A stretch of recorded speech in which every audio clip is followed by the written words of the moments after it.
at it again. It's Rick Serritella here, telling like it is when it comes to the NFL draft and everything football. Buckle up. It's the All Access Football NFL Draft pregame show presented by Royal Retros here for the next, hour of power or so. And we're going to break it down, chop it up, recap day one, preview day two. We're going to talk about the biggest surprises, the biggest reach, the best value, the best players available, who your favorite players were, your picks, your bold predictions. We're going to get it all in. I promise you. I guarantee you. But first, let me just tell you about Royal Retros. They are the official sponsor of our pregame coverage. We'll be back at it again tomorrow for the day three pregame show, my favorite day, which is day three. And I heard a little rumor. I heard the Birmingham Barracudas could be trading up for Shedeur Sanders, so I got out in front of the situation. I got my brand new, spanking new Royal Retros gear on. You can see Cole Glotzer, the super producer behind the scenes, is showing you the throwback CFL collection. Of course, the Birmingham Barracudas, part of the failed American experiments back in 1995. Hard to think that was 30 years ago with head coach Jack Pardee, but I date myself. But hey, we got the link in the chat room. Check it out.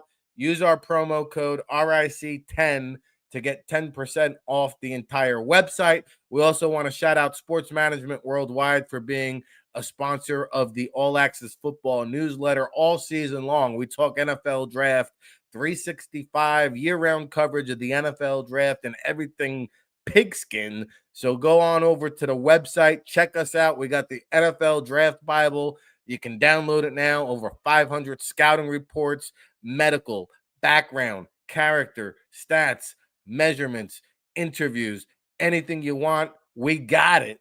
Oh, by the way, the 2026 draft cycle has already begun. We've begun to release those rankings over on the website as well. We got the day two mock draft flowing on the website. We got best players available coming through for you. We got my favorite draft Nick for you, Dave Delco, my co-host for the NFL draft weekend. Of course, one part of the Scouts honor with Paul Crane and the late, great Dave T. Thomas. We do this partially in honor of him, paving the way for us.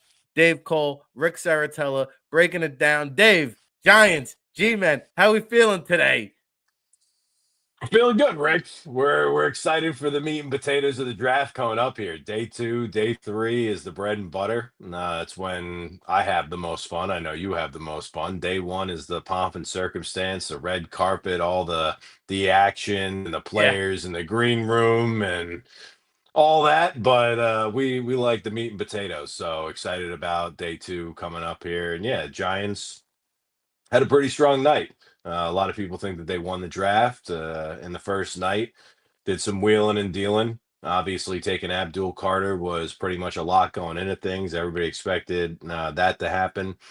Confident since they took him that the medicals aren't as bad as we might have anticipated there on the foot and on the shoulder and everything like that. Happy to have him in the building. Excited to see the three-headed dragon between him, Thibodeau, and Burns. It was good that Joe Shane immediately came out after they made that pick, picking up the fifth-year option for Kayvon.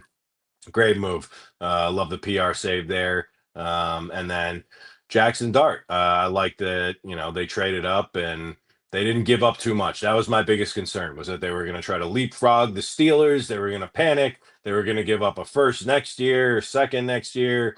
They come away with giving up a comp pick this year, which was a wash because it wasn't a real pick that they had. They basically traded a third next year to move up and get their guy. So all things considered, a savvy move by that front office, instilled a lot of confidence heading into the rest of the draft this weekend.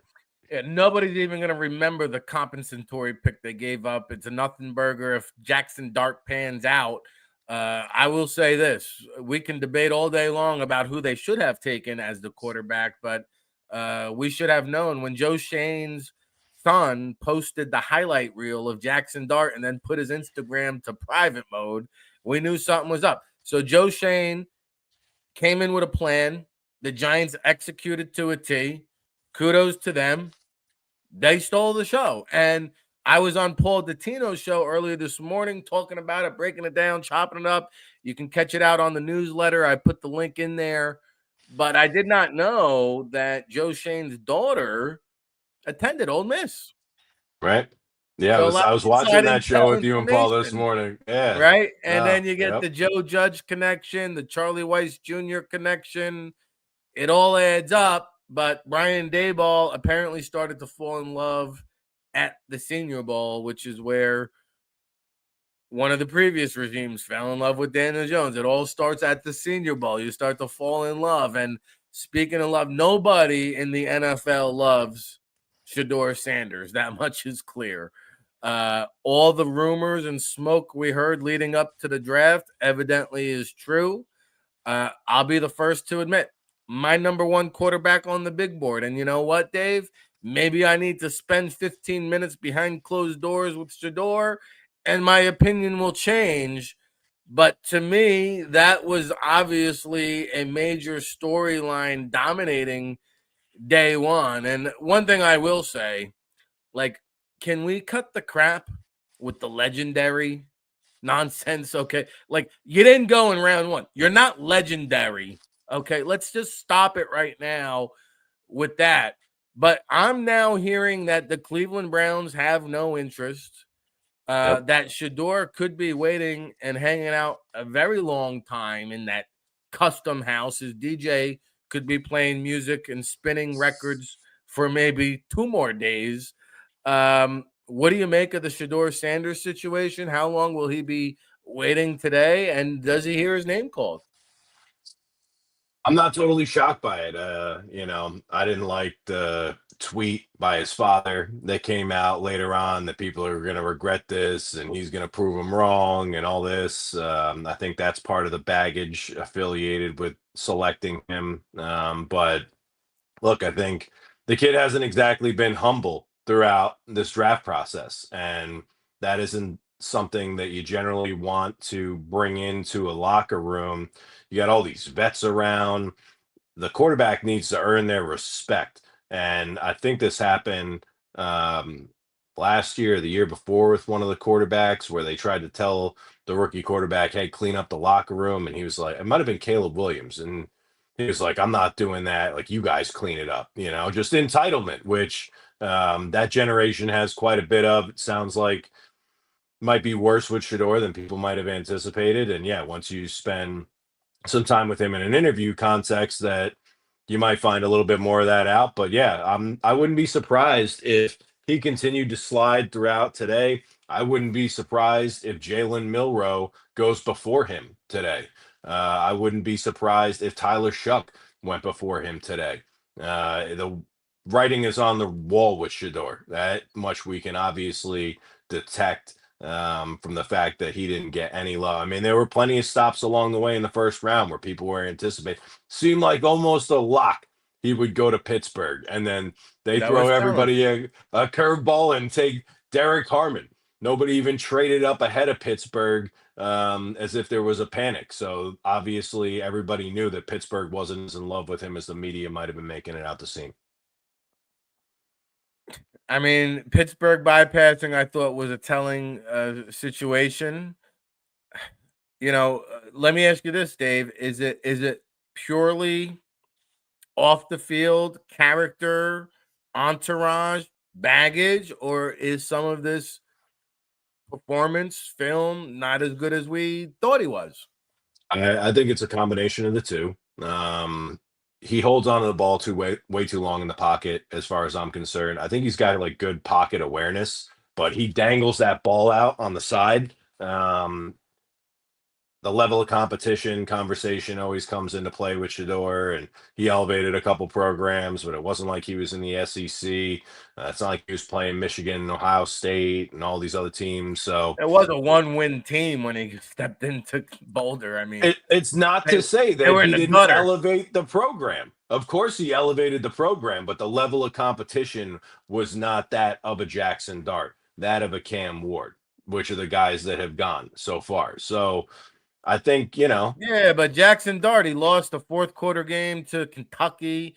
He got outdueled by Grant Newsmeyer in overtime. Both games he had fourth quarter leads. The Ole Miss had a chance to go to college football playoffs, and they blew it against Florida. 2 costly interceptions against a terrible defense. I mean, you want to talk about level of competition. His worst game was against Georgia. Anytime he faced a ranked opponent or a big stage, a Jackson Dart crumbled. I mean, Shedeur Sanders won games that Colorado wasn't supposed to be winning, that they didn't win before he showed up on campus. So, I mean, if you want to talk about caliber of competition, anytime, I mean, Florida was stunk. Some of these teams that Jackson Dart lost to were terrible. And then when he faced a good defense, he didn't do too well. So, I mean, you could make that case or argument, I guess, for both of those quarterbacks, but I don't know. To All these me, quarterbacks got warts. That's the oh thing, yeah, which is why I didn't want to even touch a quarterback in this year's class fair unless it enough. was going to be more of a developmental guy later on. You fall in love with somebody great, but I could certainly see the rest of these quarterbacks continuing to slide the rest of the second round. Well, I wouldn't I'll be say this: shocked. it'll just be a flatline joke when a guy like Taylor Shuck or Kyle McCord goes ahead of Shedeur Sanders. Like that to me is nonsense. But hey, let's talk about the kind of grand spectrum overview of things. Day one reaction Sure. outside of the Giants, outside of Shedeur Sanders. I think the one takeaway I had was, kind of the flavor of the Power Four is dominant. More specifically, is it the Power Two, like SEC and B1G? The Big Ten and SEC made up 26 of the 32 first round picks. Like that to me tells, that shows you where we are when it comes to NIL, transfer portal, P4, is it P2? I mean, you literally have the haves and the have-nots. Yep, the NIL is definitely a factor. And again, when you're talking about level of competition, those are the two places that you're playing the best on a consistent basis. And that's where a lot of the scouts' eyes are at on a regular cadence. So I'm not shocked by that at all. I thought overall, draft went pretty much how I would have expected it to go, particularly in the top 9. It seemed chalk there for a while. It was just like, "Yup, this is what we expected. Yup, this is what we expected." Well, not at Include number 2. Let's go there right there was because there was a lot of yeah. you and I were talking. I said, let's save it for the show because you Yep. said the Browns strategy is exactly what you Right. would have done. It is for the Giants specifically is the context that I'm always talking in because I'm a Giants guy. And yes, my desire has always been in this class to trade back, acquire more capital because we're not a quarterback or one position away from competing for a Super Bowl. And I think the Browns recognize that. They realize that they could dangle the carrot in front of a team like the Jaguars, get them to trade up, give them a first, give them a second, give them all these extra picks, and then still get a solid prospect at 5. I had half of mine thinking that they were going to drop down again and amass even more picks, which I certainly would have been into if I were them. They like Mason Graham. They go for Mason Graham for the haul they got to fall a couple spots down is an incredible strategy as far as I'm concerned. I disagree. The haul they got, they can have all the haul they want, but any of the players they draft are not going to be as good as Travis Hunter. This is why the team is always picking atop the draft. I mean, are you kidding me, Andrew Berry? Your Ivy League certificate right now is about as valuable as my Cottonelle soft tissue in the toilet right now. Are you listen to me? Wait, when I said in the newsletter, like evaluators spend a lifetime trying to uncover a talent like Travis Hunter. I'll probably live the rest of my life and maybe never scout a guy as talented as Travis Hunter. Like you had an opportunity, like these are the foundational building blocks that you build franchises around. You could have paired Travis Hunter with Myles Garrett and arguably had maybe the two best defensive players in the NFL, because I think when we look back at this draft 10 years from now, we're all going to laugh and say Travis Hunter was way up here, head and shoulders above any prospect in this year's draft. And you gave that up for what? For Mason Graham and a bag of chips? Are you kidding me? This is why Cleveland is picking atop the draft every year. That Ivy League degree and your analytics, you know what, Andrew Berry? You could take that elsewhere. You're going to be walking soon. Like Myles Garrett, good for him. He got all that money.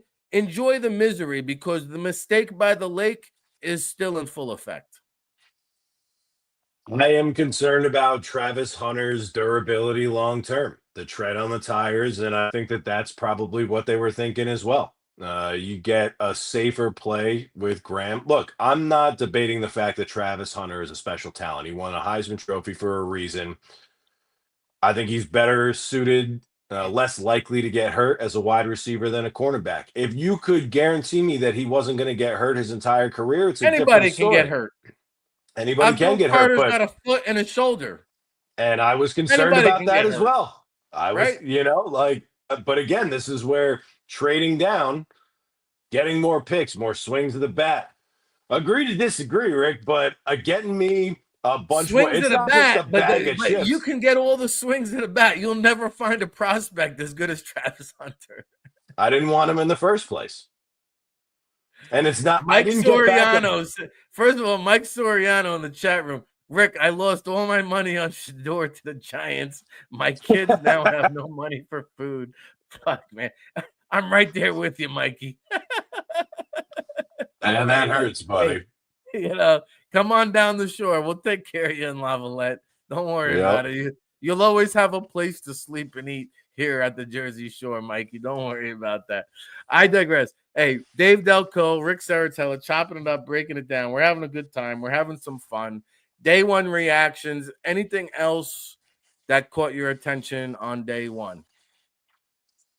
So you want to talk like the biggest surprises and all that? Well, before we get to the biggest surprise, get into that, before we get to the biggest surprise, I will say that I thought it was a cool moment with Matthew Golden, the Golden getting boy, selected in Green Bay with green and gold. Yeah, I mean, 2002. That's when we started the Draft Bible. Was the last time, and I remember that draft. Javon Walker, good little player. And before that, it was 1988. They took Sterling Sharp. Mm-hmm. And before that, 1978, it was another gold jacket wide receiver they took. Do you remember? I already forgot. I don't go back that far. 1978, they took another Hall of Fame wide receiver. So they go about 20, 30 years in between wide receivers. Oh, it's slipping my mind. Maybe somebody in the chat room. Hey, by the way, while you're here, hit like, share, subscribe, whether you're on Twitter, X, YouTube, wherever you may be. Tell a friend that it's them again. The Draftnik guys are here. We're streaming. We're like, oh, James Lofton. There you go. There you go. All right. The one other thing I'll say to you that stood out to me in the draft last night was I didn't understand all these players that were in the green room coming out screaming at their team logo in the hallway. Everybody's punching the wall and screaming at the logos. When the hell did that become a thing?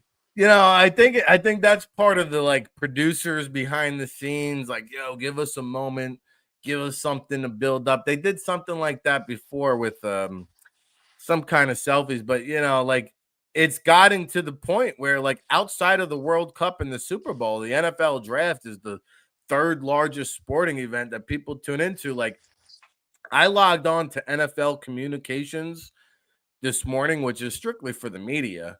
And this was the first time in 23 years of covering the draft. They now provide you with what suit the players are wearing on the red carpet, what kind of designer glasses that they have on. You know, like it's gotten to the point of no return. So, you know, kudos to Green Bay. It was a great production for a small town. It looked great on TV. We talked about day one reactions. We kind of folded in the surprises to me. Shador was to fall out of the first round altogether. I was a little bit surprised by that. My Any biggest other thing? surprise, yeah, was Colston Loveland going 10 to the Bears over Tyler Warren. Yeah. There were rumors that this could happen. So it Mm-hmm. wasn't a total shock, but Yeah, it still surprised the hell out of me. I it did mean, because you that could have was gotten crazy. great. You could have gotten great odds on the first tight end off the board with Colston Loveland, and I said, I mean, anybody who has two eyes and watched football would never do this, right? But that's Ryan Poles for you, you know. Yeah. No, I that mean, that was when it really started to rumble last night. When that pick came across the wire and it was like, oh shit, here we go. Things are gonna start to get out of hand. I get it. Look, Colson Loveland's a solid prospect. A lot of teams might have liked him more than Warren. I personally didn't. I also don't understand taking a tight end that high when you have Cole Kmet. Maybe you want to do the 12 personnel, whatever, but that was the biggest surprise to me, and it happened pretty early on. yeah, no, I'm with you there. It definitely raised some eyebrows. And I'll tell you what.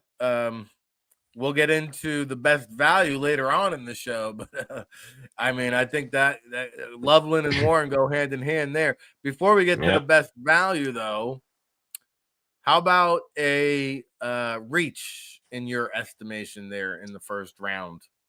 I don't think there were really many reaches. All things considered, it looked pretty on par with what people were anticipating. You might not have seen Gray Zabel going as high as 18 to the Seahawks, but he was certainly in the first round conversation for quite some Yeah. time. I think the biggest reach, in my opinion, because of where I had him ranked as a prospect, and I know we're going to disagree on this, was Tyler Booker at 12 to the Cowboys. That was a wild one to me. You had plenty of other offensive line talent on the board that you could have gone after. Granted, the Banks of the world and the Membus and Well, Will who Campbell. would you have preferred there? Who would you have preferred? I mean, I like Gray Zabel quite a bit. I think Donovan Jackson's also higher on my list by comparison. Um, there's just I don't think I would have put Simmons higher there, but I get they like Banks. Banks is a big guy. They need to replace Zach Martin, all those sorts of things. But I think a I lot like of the people pick. I had. mean, listen, every time Dallas has been good, when Zeke was eating all those yards, they had a dominant offensive line. When they were Yep, winning Super Bowls, they had a dominant offensive line. To me, Tyler Booker is the best offensive lineman in this year's draft class. I have no qualms with yep, that pick. However, yep. I do have a problem with Armand Membo, number 7. What a joke. This guy, he is he's as soft as a ball of silly putty. This guy, I mean, uh, just soft as molasses. I mean, it's Allergic, pretty in line for the Jets, though. They go Makai Becton and then let him. It's the same old song and dance. and I understand why they did it, but man, you bypassed Tyler Warren, which would have been just Yep. harmony with Justin Fields. To me, Membo was a reach. The other pick that I went back and forth because at one point I had a first round grade on him.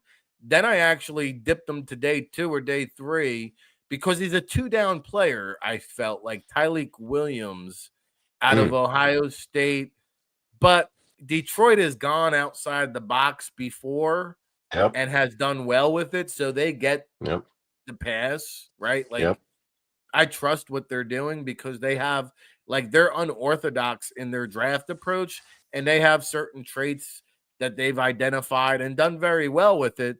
So, because they've done so well in the past, I'm going to give them a pass on Yeah. Tyleek Williams, but I thought that was a little bit of a reach there. Would Oh, he still be Marion hanging out? Hampton to the Broncos at 20. I get, like, if he was your next running back and you really needed a running back. I mean, Denver loves those UNC running backs. The last one didn't work out for him. We'll see if this one does, but I didn't think Amari and Hampton was worth the pick there up that high in the early 20s, 22 to the Broncos. Yeah, did Hampton go to the Or the Broncos or no, to the the Chargers? Chargers. The Yeah, Chargers, my bad. Chargers. Yeah. Well, Yep. you know, Chargers. listen, it's Harbaugh wants to ground and pound. Sure. It's been a merry, that first year was a merry-go-round. He figured, instead of patching it together, let's just roll with it. And I like Hampton. I mean, I'm telling you, this guy gives me a reminiscence of Eddie George, the upright running style, explosiveness, elusiveness in the open field, can catch the ball out of the backfield. I'm a fan of him, Marion Hampton. I think it elevates the offense. It alleviates the pressure off of Justin Herbert. And, like, where does the merry-go-round of journeyman running backs end with the Chargers? Like, now that question has been answered. But you know what?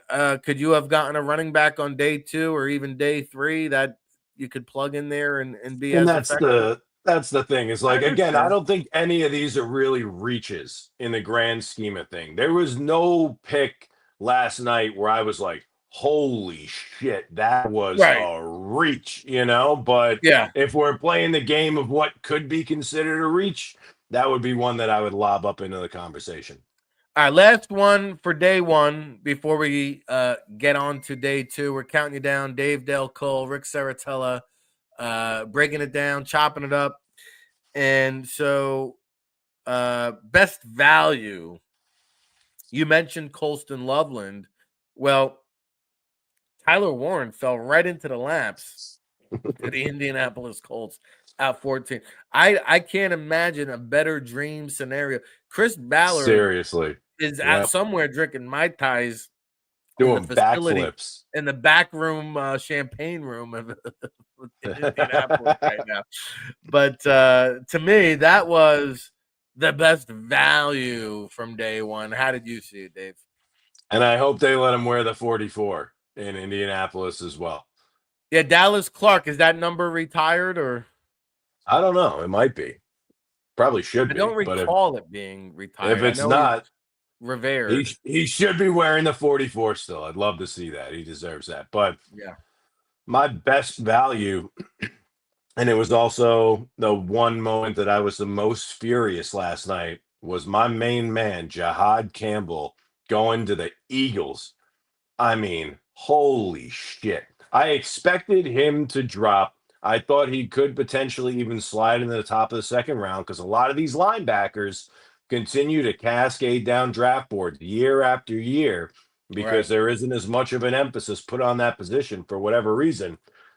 Of all the places he could have gone, I wouldn't have cared one way or the other, but of course, how we had to snipe him and bring him to the Eagles. I thought he was an incredible value there, and that was the last place that I ever wanted to see him go. Having to face him twice a year in the NFC East is a nightmare to me. Makes that defense all that much better. They got an incredible steal at the end of the first round, like they have been doing the last few years. Yeah, Howie Roseman flexing his muscles, getting a little cute there, flipping a 5th-round pick to move up one spot and nab Jahad Campbell, the local product, by the way. Yeah, New Jersey.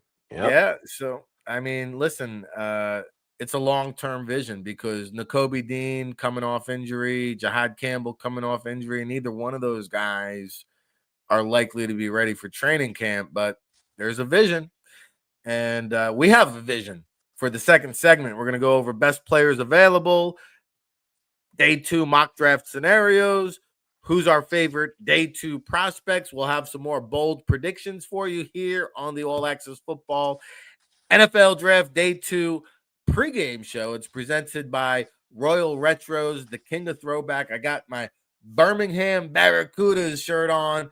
Check out the link in the chat room. Go use our promo code RIC10. Get 10% off the entire website. Mini helmets, jerseys, throwbacks, retros. They got it all. And Mike Soriano, we're going to have to get him in the guest room here because he's all out of money after putting it all on Shador Sanders to the Giants. We're gonna have to help it. His TV, he can't even pay for the cable. We might not even be able to watch the draft here tonight here, Dave. So he'll have to tune back in after we take this quick commercial break. Our super producer Cole Glotzer is going to hammer it home. We'll see you right after this. Let's break down Nick Emmanwori here from South Carolina, banjoing right here on this play, and you can see his length is in a good position. All right, very good when it's like that. Now here he is in his slot against, remember Ricky Pearsall, #1 pick of the 49ers, on this spray fade right here. All right, gets through the bump right there, defends that pass. Like his range at 6'3" is excellent. And then here he is in the middle of the field. All right, so now you got a safety rotation right here, and you gotta play free safety. You gotta see it all. And now here comes Burden, and you break it up. Like all safeties, like they got to catch the ball better than they actually do. Now, you watch the speed right here. I mean, here it is. All right, he's on this side of the ball in this coverage, and now here goes the back. And here he comes. Now, he might not save lives, but he just saved a touchdown right there. Okay? Now, you watch this, and you go, he's a cover safety. All right, so here he goes. Are you going to have an in-breaking route right here? All right, can you flip your hips, get in front of it, and get the ball down? Well done. All right, then he gets knocked for some of his tackling, but he makes a ton of tackles up at the line of scrimmage because you got to play everywhere. Free safety, box safety, half field safety, you name it. Now you watch this right here, and you watch, this is where maybe that vertical leap comes in play. Like his ability just to hang right here on this throw by Leary. Like 43-inch vertical, maybe you just need this kind of hang time. All right, same thing right here. You watch this play on this throw right here, and it's the same thing. Like his range and his ability just to track a ball, difficult catches, he does all of that. And he tested off the charts. A lot to like about Nick Emmanwori. You're looking at number 10 here, Oluwafemi Oladejo. He was an off-the-ball inside linebacker at Cal his first 2 years. Here he is, just stuffing a guard at UCLA and making the play. All right, now, he ended up moving to defensive end, outside linebacker. Here he is on the 5 technique. All right, his ability just to play head up, all right, get off the ball and make the tackle. Very active. His specialty is he can turn the corner. He can bend it, all right? You watch him right here against the Trojans. He doesn't get the sack, but he gets to the quarterback. But especially is really the cross chop. So you watch him inside working on a guard here. There it is. Like he gets that right foot through, and then he can turn and chase. All right, so he's got linebacker skills, but he can play on the edge. He refuses to be blocked by a tight end, which is what you love. Like just get rid of the tight end, discard him, make the tackle. All right, long, 6'3", 260 pounds. He's got great first step quickness. You watch him just shoot the gap right here and make the play. All right, he shows up. Now, against Penn State, it was good that the UCLA played in the Big Ten this year. There he is, just getting skinny and then bending. Staying on his feet right here and getting to Aller. All right, here he is. Like this is what you want to see. Like this bend. And then closing in on the quarterback. Real prospect right here.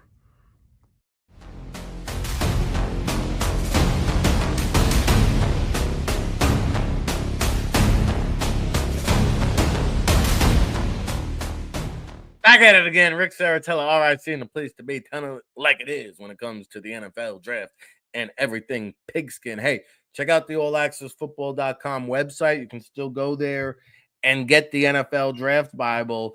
It is your key to day 2 and day 3.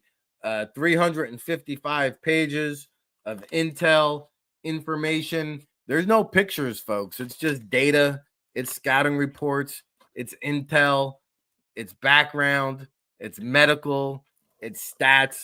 It's measurements. It's whatever you want. If you want to be in a war room, then you go get the Draft Bible right now over at allaccessfootball.com. We've also got the 2026 NFL draft preview and rankings big board is already out. The process has begun. 365 days of blood, sweat, and tears over here. We got Cole Glotzer, the super producer behind the scenes, holding it down, and my co-host for the NFL Draft pregame show presented by Royal Retros, my fellow draftnik, Dave Del Cole. Welcome into the show, back from the commercial break. And Dave, you see my Birmingham Barracudas, you see my throwback hats. Make sure you use our promo code when you go to Royal Retros, RIC10. You get 10% off the entire website. Maybe you can get yourself a little Lawrence Taylor throwback jersey there. It's a sick shirt, Rick. I love the CUDA on it. Great colors, too. Well, we are here at the Jersey Shore. Figured we'd throw a little bit of ocean blue coming at you. Mike Soriano, he needs a bailout plan. We might have to import him from Penn's Grove. But hey, Dave Del Cole, Rick Serritella, let's reset for day 2. Of course, we got the day 2 mock draft on the website at allaccessfootball.com and the best players available. And I can tell you that right now, our BPA does include Shedeur Sanders, also Will Johnson, who I had number 9 overall from a talent perspective. He has slid because of a degenerate knee issue. Mike Green out of Marshall. We know the off-field incidents have been well documented. Luther Burden III, I think, is being very, very undervalued. I don't know. I guess maybe teams don't value the slot wide receiver position as much, but Luther Burden is going to outplay his draft slot here. Trey Amos out of Ole Miss, lengthy, physical corner, can play zone or man coverage, a pair of edge rushers, and Donovan Ezeraku out of Boston College, and Femi Oladeju, who we talked about extensively from UCLA. Ariante Ursary, if you're looking for a tackle to plug and play, is still hanging out, as is Benjamin Morrison out of Notre Dame. Dave, do any of those players stand out to you? Am I missing anybody? Mason Taylor, the tight end from LSU, Shavon Revel, the cornerback from ECU. Who am I missing? Who do you like? What do you think here in terms of best player available on day 2? I definitely think there's going to be a run on corners, defensive backs in the second round for sure, if not the entirety of day 2. I expect, just as I voiced on this show yesterday, expected a huge run on the offensive linemen. That came to fruition. I expect a huge run on defensive backs early and often going into day 2. But I like some of the names that you mentioned there, particularly the defensive backs, Amos and Morrison. Really high on both of those guys. Morrison, if he didn't have the injury coming off with the hip, he'd probably be going higher, be talked about a lot more, because you put on his tape, he's electric. Trey Amos was right there with Maxwell Harrison, who ended up going Revel in the too. first That round. ECU kid is a good-looking player. Another one coming off injuries, and Yeah. the level of competition conversation with the Pirates and yada, yada, yada. But big body corner, a lot of big body corners in this draft this year. But some of the other names that I like that you didn't mention, JT Tuimalau out of Ohio State, a guy that I had higher than the guy Ty that came out. The Lions drafted him last night. Love Tuimalau. Darius Alexander, who crushed it down in Mobile. The Senior Bowl is a name that I think needs to be mentioned. A lot of defensive linemen. Landon Jackson, Nick Scorton, TJ Sanders, Jack Sawyer. If we're talking about earlier on day 2, those are some of the guys that I think are definitely BPA. So you like Tuimalu more than Sawyer?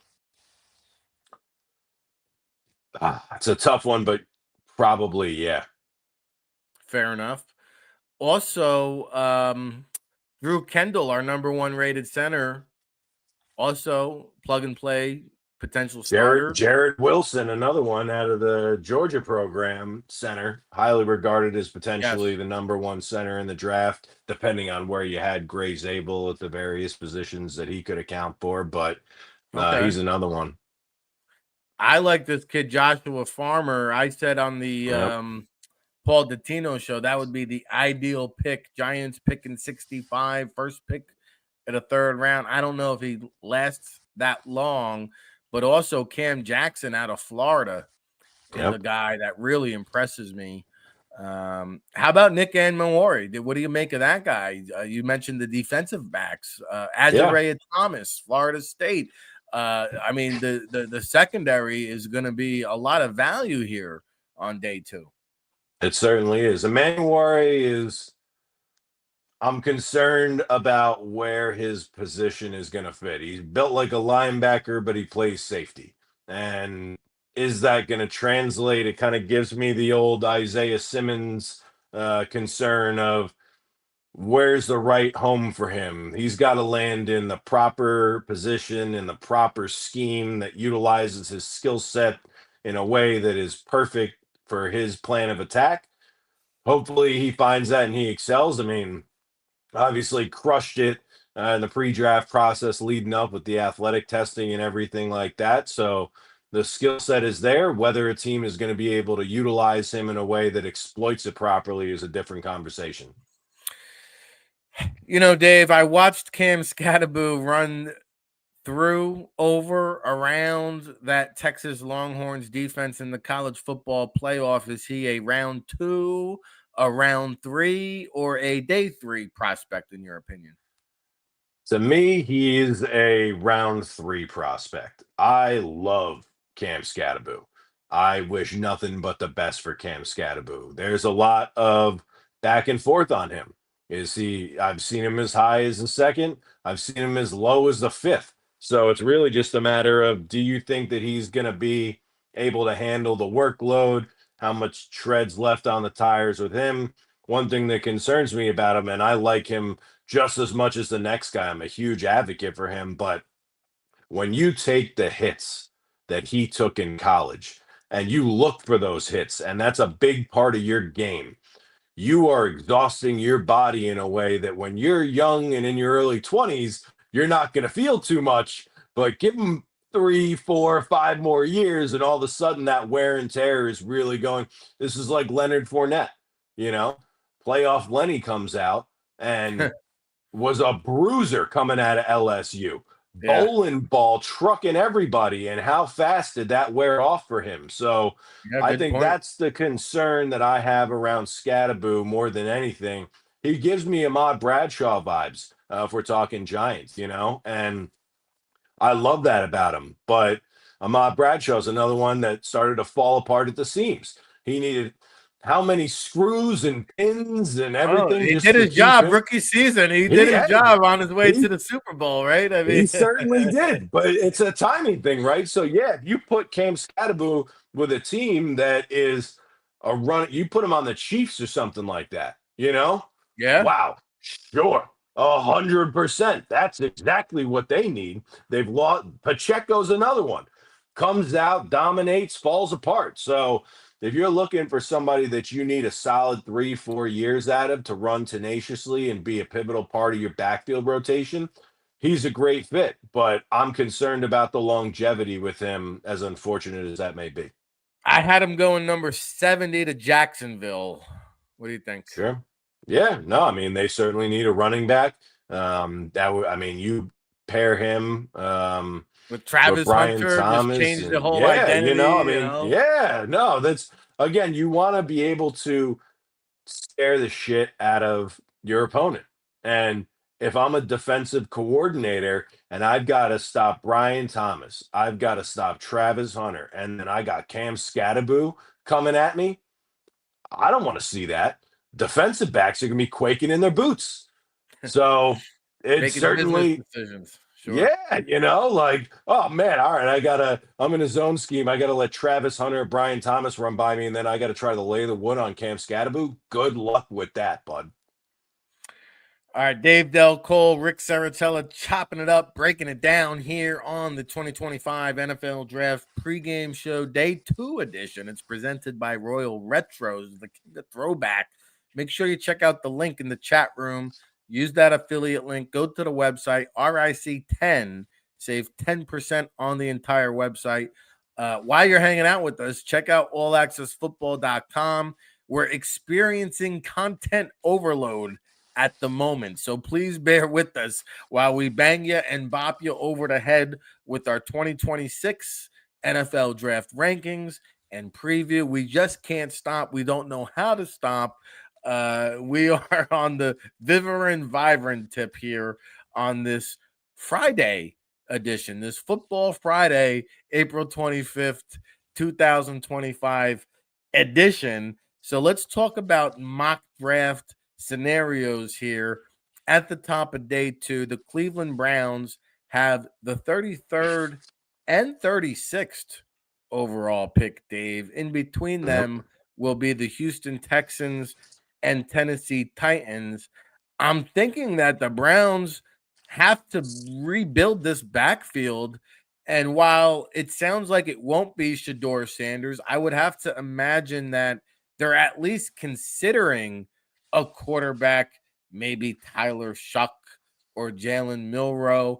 And then do they come back around? And I did my mock early in the morning, first thing. So I had Shador Sanders before listening to the NFL insiders informing me that it will not be Shador Sanders. Maybe somebody trades up, but it seems unlikely at this moment. However, I do have Cleveland taking Travion Henderson at 36, which I feel like is a very good fit for Cleveland, regardless of what they do at 33. I think from what I saw, they were shopping 33, and I wouldn't blame them. Again, in the vein of what they did last night, move down a little bit, whether it's for a quarterback, whether it's for, who would a team be targeting though? Would it be Luther Burden or Will Johnson? Like who at this stage? What player are teams? Is it Aladeju? I mean, like what team? Like what player? Yeah, I would assume that it's a defensive lineman or a cornerback. Those are Or sort of maybe it's their. Ariante Ursere who could step in and Yeah, start right. a pass Exactly. rush. Offensive line. There's barely anything left sitting Yeah. there for the top of the draft. So, yeah, if you're hungry, there's plenty of opportunity there. Not to mention, the Bears have 2 picks at 39 and 41. And Yes. wouldn't be surprised. There was a lot of talk about them in the first round getting aggressive to take a running back ahead of the Raiders. They end up getting Genty.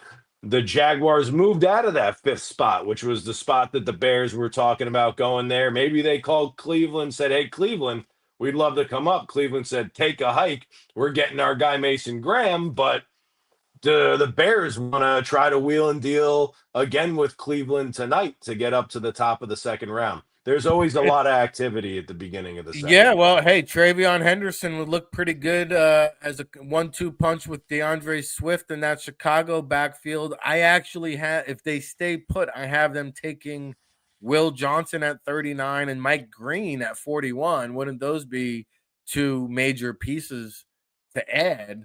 But that speaks to the level of talent. I mean, like, wow. To have those caliber of players at this stage, those are potential starters. I mean, Mike Green has got as good of a pass rush repertoire as anyone in this year's draft. I would imagine like Ursere, Luther Burden the third, these guys, Donovan Ezeraku. Yep. I can't imagine these guys lasting very long in the process here in round 2. Nope. And it's all about how much a team loves those players. There's always somebody that falls. I think Trey Amos is another one that fits that. I was just going to say that. One of my favorite guys in the draft. Yeah, same. And I mean, if you need a corner, he's not going to last. So you better get ahead of somebody because he's going to go. So, it's dependent on what teams are willing to give up and how much of a need they have at some of these positions that we're alluding to. But you're going to be scraping the bottom of the barrel before you know it. So I expect a lot of activity in the beginning of the second round here. Yeah. By the way, your guy Landon Jackson, I have going to the Dallas Cowboys with the Jerry Jones Arkansas tie. It They can use probably it. happens because every time I like a prospect, they go to an NFC East rival. So wouldn't shock me at all, Rick. All right. Well, how about some of my favorite day two prospects here, Dave? I'm looking at guys like Joshua Gray out of Oregon State is one of my favorite guards in this year's draft. Noel Williams out of California, one of my favorite instinctual ball hawk cornerbacks. I think he led the FBS in interceptions with 8, if I'm not mistaken. There's a lot of love for Mason Taylor out there. I have him going to Yep. the Carolina Panthers at 57. Wouldn't he look good next to T-Mac and just give Bryce Young a whole new arsenal of weapons? Kevin Winston Jr. is another good-looking safety out of Penn State. Any other players here that we have yet to mention that you look forward to here on day 2 of the draft? Yeah, I think in line with Mason Taylor, I love Elijah Arroyo. If you can get around Yeah. the injury concerns with him, there are By plenty the of way, I have him going 66th overall to the Kansas City Chiefs. Little 12 Oh man, personnel with Travis that would be Kelce. something. Yeah. The heir apparent. I Yeah. almost thought the 49ers were going to take Tyler Warren last night and groom him to be the replacement of Kittle. That would It have would made have a been ton of something. sense to me. But some of the wide receivers, Trey Harris, Jack Beck, Higgins from Iowa State. Yes. Love those guys quite a bit. You look at some of the interior offensive linemen like a Tate Ratledge, a Miles Frazier, a Fairchild, Ursery we discussed already. And then we've touched on some of the defensive linemen that I like quite a bit, and Scorton and Sawyer and Molau, Landon Jackson, Princely Ume Malian is Yes. another guy that I really like out of that Old Miss front. Um, I do as Alfred well. Collins, Ty Robinson. Some of these folks, when you get on the back half of the day 2 conversation, are they really day 2? Are they more day 3? Subjective as all get out. I think Darian Porter is one that we haven't discussed that I like quite a bit if we're staying in the conversation of Well, let's Iowa talk about State. him since you brought him up because I see him as a Sure. developmental prospect, very Yep. raw, converted from wide receiver, great Yep. length, has all Yep. the measurables in the world, but this guy is like a year away from starting, I think. Could be. The traits, though, are hard to pass up. He's got all the physical tools, wide receiver hands, understands how an offense develops, how a wide receiver runs. I think the instincts are there. The IQ is there. The Yeah. traits are there. So, although he might be a Lot to bit more like. developmental, a lot to like. And if you get him in the third round, particularly the middle of the third round, after the Amoses and the Thomases and all these other guys we've alluded to have already gone in the second, I don't think that that's a bad swing of the bat at all. What position is going to be super interesting to me on day 2 here is linebacker. I How was just some gonna people say it's have, kind of been like silent night with these linebackers. yep, When do we start to see them come off the board? Barrett Carter, Eugene Asante. I like me some Teddy Buchanan, like okay, yeah, Carson Stutzman from Schlesinger. Oklahoma, yeah, yep. When are we gonna see the linebackers begin to come off the board? I wouldn't be surprised if we didn't see one at all in the second round. Linebacker, for whatever reason, every year I fall in love with linebackers and they fall down draft boards. Yeah. You'll get guys in the 4th round that I think should have gone in the 1st. Our boy Jack Kaiser, we've talked about Jack Kaiser plenty of times. Yeah. Is he a day 2 guy? Probably not. He's probably going to go in the 4th round. When they do the redrafts, is he going to be somebody they should have taken on day 2? You bet your ass they should have. Yes. So I wouldn't be surprised if the linebackers fell. A lot of people like the Schlesinger kid out of UCLA. If anybody's going to go, I assume it will probably be him. But after that, I could see there being a drought. Yeah. All right. Well, listen, we're going to take a One more quick commercial break. When we come back, we're going to give you our bold predictions for day 2 here on the All Access Football NFL Draft pregame show presented by Royal Retros, the king of throwback. Make sure you use the affiliate link in the chat room. Use our promo code RIC10. Get 10% off the entire website. Go to allaccessfootball.com. Digest, ingest, inhale, however you like to receive your draft information. Sign up for the free newsletter. We got the biggest, baddest, best coverage, independent coverage for the past 23 years. Okay. Bringing you the names you need to know first. It's what we do here. Okay. And what else do I want to tell you while you're here? Hey, I love all the viewers, the interaction. Leave a comment. You got questions, we got answers. We want to hear from you. Please like, share, subscribe, tell a friend that it's them again. Right after the commercial break, we're coming right back into your living room. Take it, Cole. Taking a look here at UCLA's Carson Schwessinger. All right, what a year he had for the Bruins. Like, here he is caught up in the suit, and Dylan Gabriel breaks out. Look who hunts him down. Like, his game speed is electric. He didn't run at the combine, but he's 6'2.5", 242 pounds. He had 90 solo tackles. You watch him right here. He's just going to follow the quarterback's eyes, following Gabriel right here. Now, here he comes. Like, he hunts is what he does. He doesn't just tackle, he hunts. Because when he gets to his man, he gets him to the ground. Now, it was probably good that UCLA joined the Big Ten because he got to see Penn State, got to see Iowa, got to see Nebraska. Like, here he is beating the guard across his face, getting skinny in the cracks the way he got to be able to make those kind of tackles. I like a lot of things about Carson. You watch him right here. Like, he's going to beat the guard across his face, meet the ball carrier behind the line of scrimmage, tackle for losses, all right? 4 sacks. You watch him right here. Like, this quarterback never had a chance, right? Hunts him up. Had 4 or 5 sacks, 2 interceptions against Iowa, down to the goal line right here. Going to save this touchdown right here. Excellent. The best thing you can say for any great linebacker, he can find the football. And Schwessinger finds the football. Now, that's Billy Bowman right there with no socks. This safety from Oklahoma, he's been a 4-year starter. Like, all he does is find the football and make plays. Like, if you can get over his size, which is under 5'10", all right, under 200 pounds, if you can do that, all right, just watch what he does, 3rd and 1.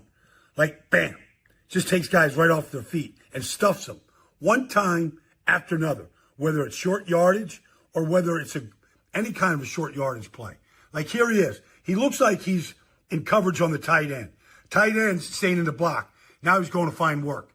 He does this a lot. He finds work. Double tip off the interception right there.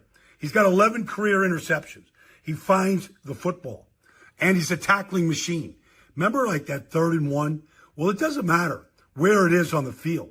It could be right here. Like, he's not fooling around with any blockers.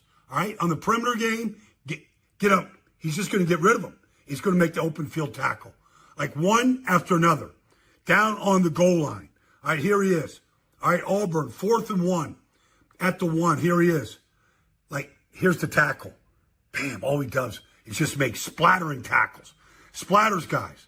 All right, and I said he's got 11 career interceptions. Here he is, disguised coverage. All right, disguised Tampa 2 right here. He's outside the numbers. Again, the ball's tipped. All right, overthrown. He's coming up with the interception. And then he's looking to splatter players. Doesn't matter what the name on the back of the jersey is.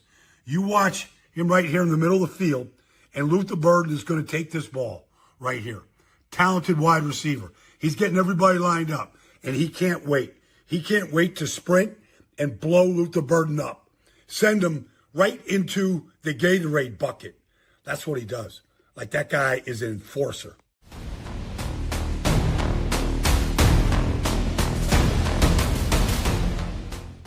Back at it again. All right, seeing a place to be. Rick Serritella, telling it like it is when it comes to the NFL draft and everything football. You see our guy Baldy breaking it down with the film sessions. You can go to allaccessfootball.com. In the menu bar, we got a slew of Baldy breakdowns, film sessions, scouting seminars. We got the 2025 NFL Draft Bible 2026 rankings. They're flowing now. We're experiencing content overload over at allaccessfootball.com. Of course, our coverage is presented by Royal Retros, the king of throwback. You see the beautiful throwback hats.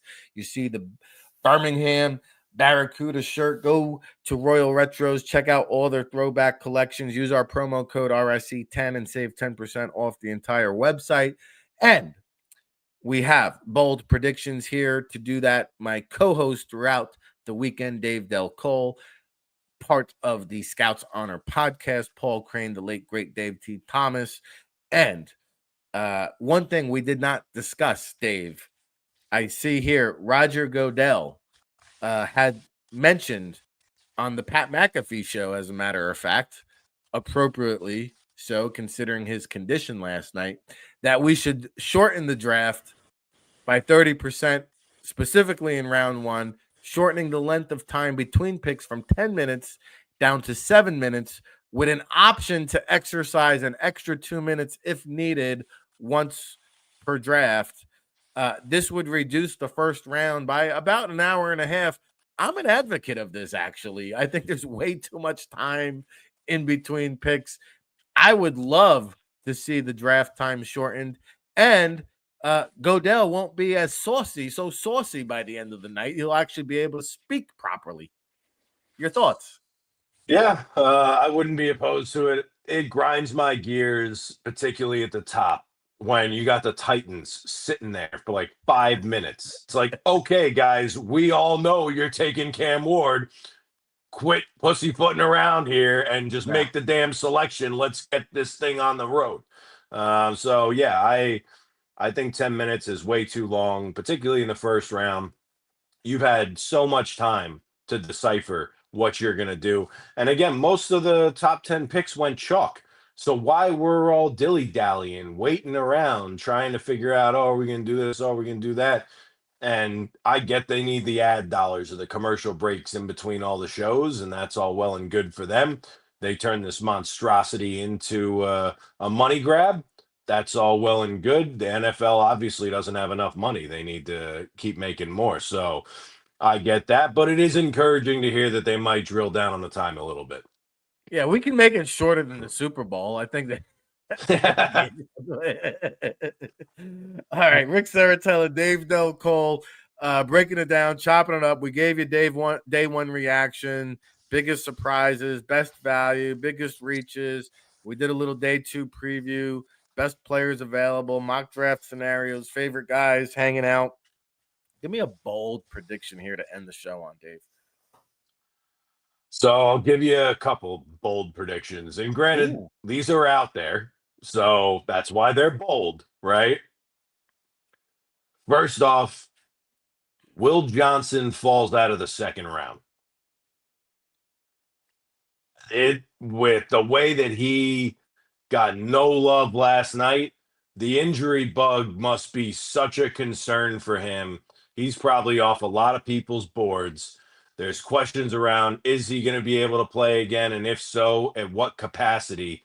I can't imagine that a team is going to be willing to invest high round capital in somebody like him. Not to mention when there are plenty of other healthy guys on the board that you could take in the second round. So it seems like you want to say something before. Yeah, go ahead. I will say, if the Chargers do bypass him again, that's going to be very telling with the medical. And the way I interpreted the medical procedure was they had to take like nerves out of. Is it a knee? They had to take nerves out of one knee and cartilage put it into and the other bone. knee. Cartilage and bone out of the good knee, which then weakens the good knee.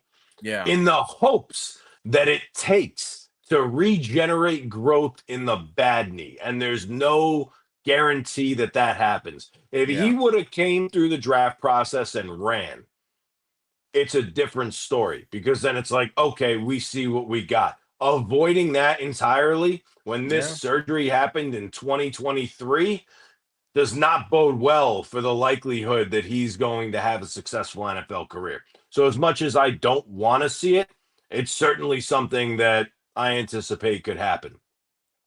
fair Another enough. What one, else? Jalen Milroe goes before Shador Sanders.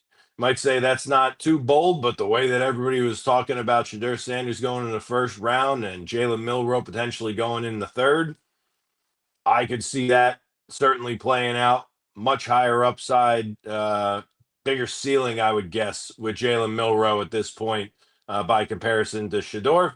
And Wow. then my last one, Wyatt Millum, the offensive lineman from Yeah. West Virginia, is your Yep. next offensive lineman off the board. Bold. Yeah, that's bold. Very good. As a tackle or a guard?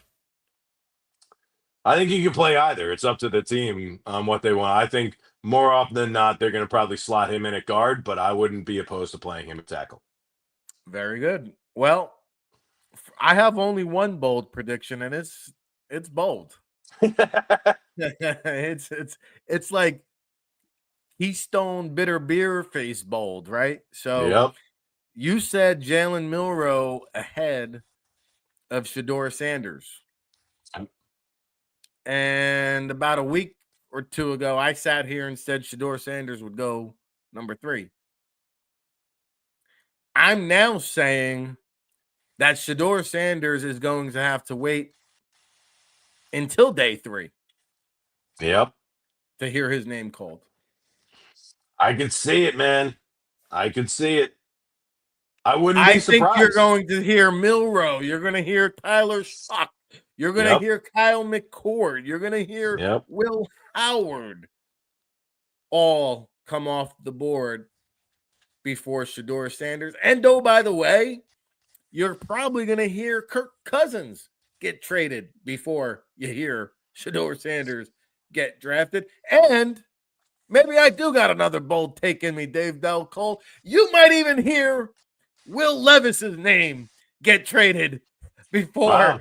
you hear Shador Sanders' name called in the NFL draft. And I think there's more than meets the eye. I don't think we've heard the last of this story. Yep. And I'm very curious to see who's going to be the team, because wherever he lands, we all know everybody passed him up. We say, just find one team to fall in love with you. There's no The love out deeper there he for Shador falls, Sanders.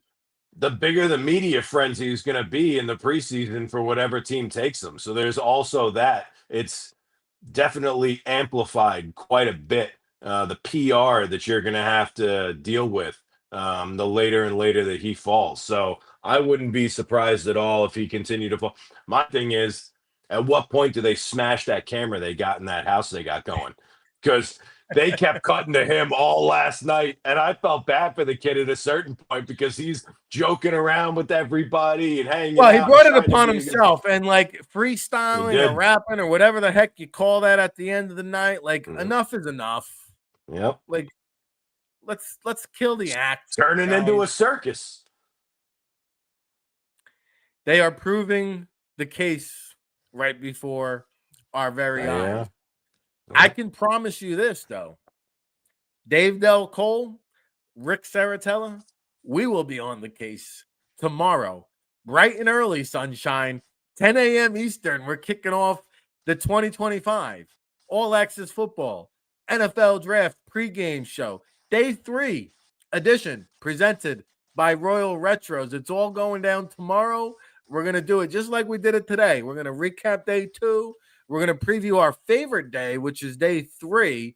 Oh, by the way, if you go to the Scouts Honor podcast hosted by Dave Del Cole, I was recently on his show as a guest, and we did a deep dive into the day 3 draft gems.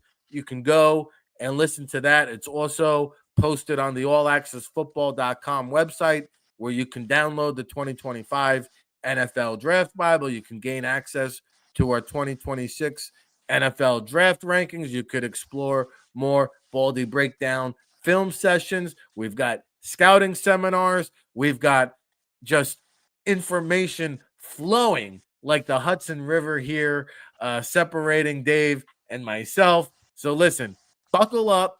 It's a double chin strap affair. Get your popcorn ready for this evening. We're going to be joining in on the fun. Of course, we've got our pick-by-pick analysis. I was doing the pick-by-pick recaps. You can go get all that information as well is now available. We'll be doing that again today. We appreciate everybody for tuning in. And please, one last time, pump us up in those algorithms, baby. I'm trying to get strong over here in those algorithms. Hit that like, smash that like, share it, subscribe it, and we'll see you tomorrow, everybody. Great job, Cole.